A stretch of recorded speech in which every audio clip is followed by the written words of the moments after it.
जे दाखवणार आहे याच्यानंतर जर समजा आपल्याला भीती नाही वाटली तर मला असं वाटतं या देशात निवडणुका न लढवलेल्याच बऱ्या.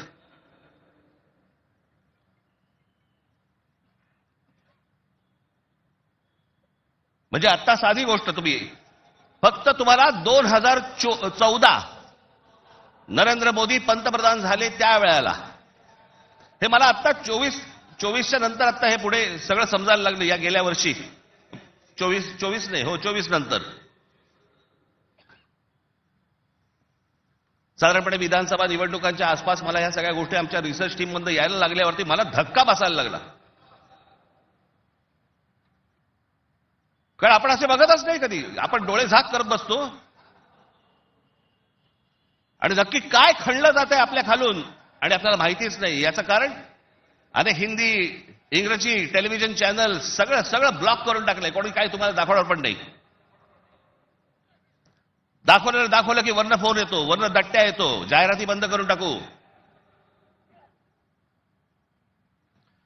मी आता फक्त एक पहिला मॅप मी तुम्हाला भारताचा दाखवतो 2014चा. दाखवा रे.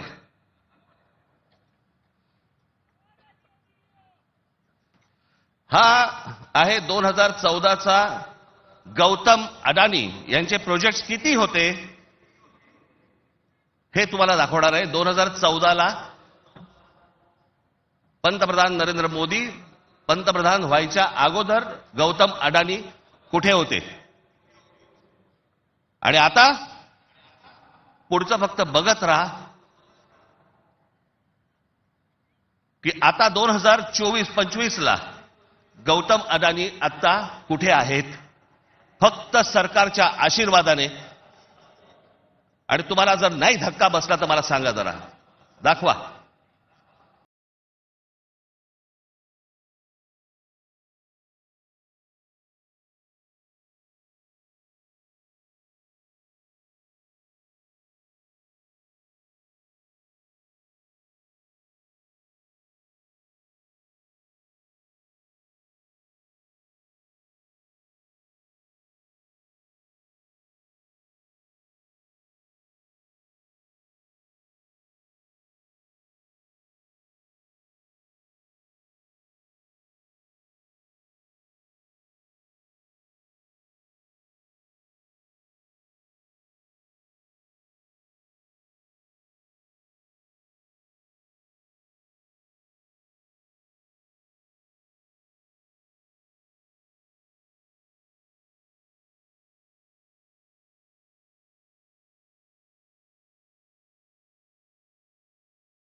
हे फक्त 10 वर्षातलं आहे.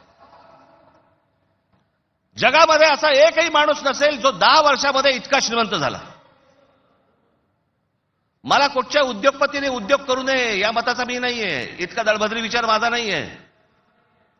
पण या देशामध्ये इतके उद्योगपती असताना एका माणसावरती इतकी मेहरबानी या देशामध्ये होते, मी जगातलं तर दाखवतच नाही अजून. फक्त 10 वर्षामधली गोष्ट ही 10 वर्षातली.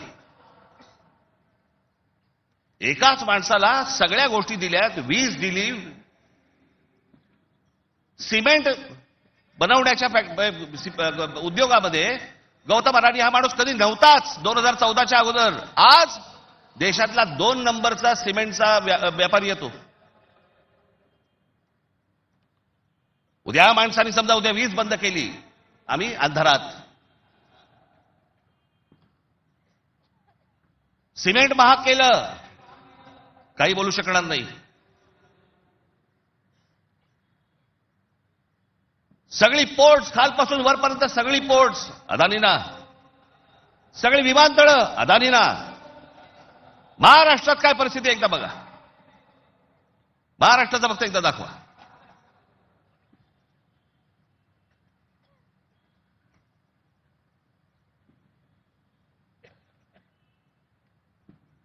महाराष्ट्रामध्ये फक्त एका ठिकाणी 2014ला फक्त गौतम अदानी एका ठिकाणी आहेत उद्योग.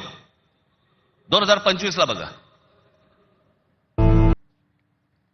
ही महाराष्ट्राची स्थिती.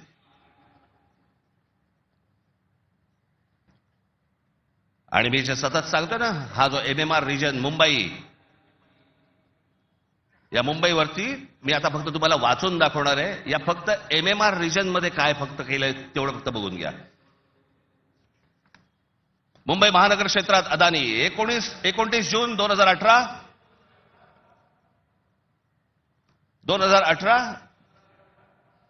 रिलायन्स इन्फ्रास्ट्रक्चर कंपनी ताब्यात मुंबई वीज पुरवठा क्षेत्रात प्रवेश. एप्रिल 2021 नवी मुंबई विमानतळाच्या कामाला सुरुवात. 2021 मुंबई आंतरराष्ट्रीय विमानतळ ताब्यात. अंधेरी पश्चिम येथील RTOची जमीन अदानी यांना 5,000 कोटींना. ऐरोली इथे डेटा सेंटरसाठी 92 एकर जमीन 1,500 कोटींमध्ये. धारावी पुनर्विकास प्रकल्प अदानींना. महाराष्ट्रात स्मार्ट वीज मीटर बसवण्यासाठी 13,888 कोटींचं कंत्राट. भांडूप कल्याण इथे मीटर्स बसवली